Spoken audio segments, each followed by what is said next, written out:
একঘেয়েমি বাঁধাকপির তরকারি খেতে খেতে বোর হয়ে যাচ্ছ, তার জন্য আজ একটা বাঁধাকপির দারুণ রেসিপি নিয়ে আমি হাজির হয়েছি।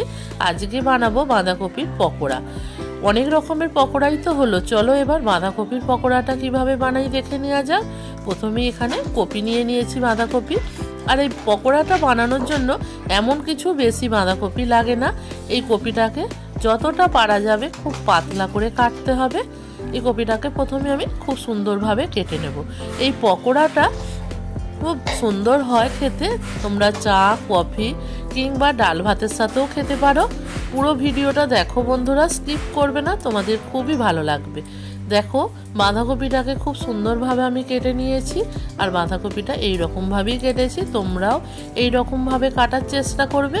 এবার বাঁধাকপিটাকে ভালোভাবে ধুয়ে নেব। বাঁধাকপিটাকে ধুয়ে নিয়েছি, এবার একটা পাত্র নিয়ে নিলাম। পাত্রের মধ্যে বাঁধাকপিটাকে দিয়ে দেব। সমস্ত বাঁধাকপিগুলোকে আমি নিয়ে নিচ্ছি। এবার বাঁধাকপির মধ্যে দিয়ে দেব স্বাদ মতো লবণ। লবণটাকে দিয়ে বাঁধাকপিটাকে একটু ভালোভাবে হাতের সাহায্যে পেস্ট করে করে মেখে নেব, যাতে বাঁধাকপি থেকে জলটা বেরিয়ে আসে। দেখো বাঁধাকপিটাকে এইরকমভাবে চেপে চেপে মাখতে হবে। দিয়ে চেপে চেপে মেখে নিয়ে বাঁধাকপিটাকে আমি 5 মিনিট ঢাকা দিয়ে রাখবো। 5 মিনিট পর ফিরে আসছি বন্ধুরা। দেখো 5 মিনিট হয়ে গেছে। এবার 5 মিনিট পর ফিরে এলাম। দেখো বাঁধাকপিটা কতটা নরম হয়ে গেছে, আর বাঁধাকপি থেকে জলটাও বেরিয়ে এসেছে। এই জলটা তোমরা যদি একটু শুকনো শুকনো করে মাখতে চাও, তাহলে জলটাকে তোমরা ফেলে দেবে। আর আমি এখানে জলটা ফেলছি না, যাতে একটু নরম নরম করে মাখা হয় সেই রকমই রাখবো। নরম করে মাখলে এটা মুচমুচেও হবে, তার জন্য জলটা এখানে ফেলছি না। এবার প্রথমেই দিয়ে দেব কর্নফ্লাওয়ার। 2 চামচ কর্নফ্লাওয়ার দিলাম। 1/2 চামচ হলুদ গুঁড়ো দিলাম। 1/2 চামচ লঙ্কার গুঁড়ো দিলাম। তোমরা এখানে অবশ্যই কাঁচা লঙ্কাটা ব্যবহার করতে পারো। 1/2 চামচ দিলাম জিরের গুঁড়ো।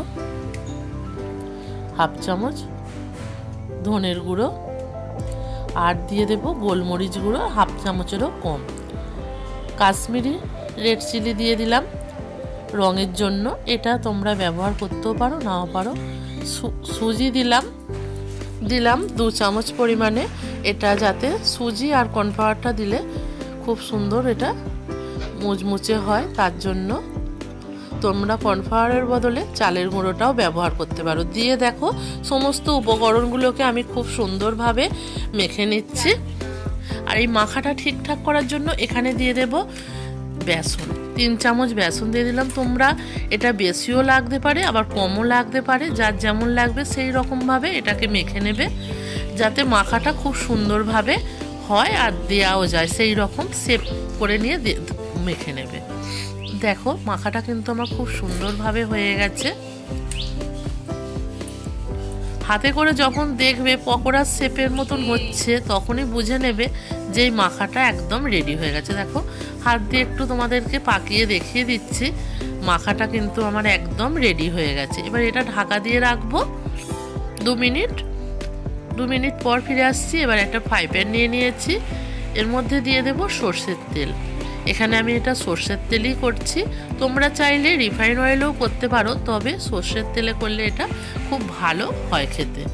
দেখো একটা চামচের সাহায্যে আমি যে বাঁধাকপির পকোড়ার জন্য ব্যাটারটা মেখেছিলাম, তা থেকে অল্প অল্প করে দেখো চামচের সাহায্যে দিয়ে দিচ্ছি।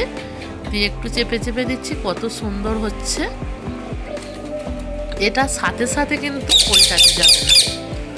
আর এখানে গ্যাসের ফ্লেমটা একদম লো রাখবে।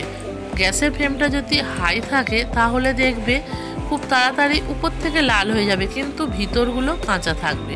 তার জন্য গ্যাসের ফ্লেমটা কিন্তু একেবারে লো রাখবে। দেখো একটা পিঠ যখন লাল হয়ে গেছে, আর একটা পিঠ এবার উল্টে দেব। এইরকমভাবে উল্টে দিচ্ছি। দেখো বন্ধুরা একটা পিঠের পকোড়াটা ভাজা হয়ে গেছে, কতটা সুন্দরভাবে ভাজা হয়েছে। আর এই পকোড়াটা খেতে দারুণ লাগে। তোমরা কিন্তু বাড়িতে একবার হলেও বানিয়ে খাবে। এটা আমরা তোমাদের কাছে অনুরোধ করছি। এবার দেখো এটাকে তুলে নেব। আর একটা কথা বন্ধুরা মনে রাখবে যে পকোড়াটা ভাজার সময় কিন্তু গ্যাসের ফ্লেমটা কখনোই হাই করবে না। দেখো একবার ভাজা হয়ে গেল, আবারও একই রকমভাবে বাকিগুলো আমি ভেজে নেব। আবারও দিয়ে দিচ্ছে। তোমাদের যদি এই ভিডিওটা ভালো লাগে অবশ্যই লাইক কমেন্ট শেয়ার করবে, কারণ তোমাদের এক একটা কমেন্ট আমাদেরকে নতুনভাবে ভিডিও বানাতে উৎসাহ দেয়। দেখো এখানে সবগুলো ভাজা হয়ে গেছে। এবার দেখো সার্ভ করে দিচ্ছি। তাহলে বন্ধুরা দেখেই নিলে কত সহজে বানিয়ে নিলাম এই বাঁধাকপির পকোড়া।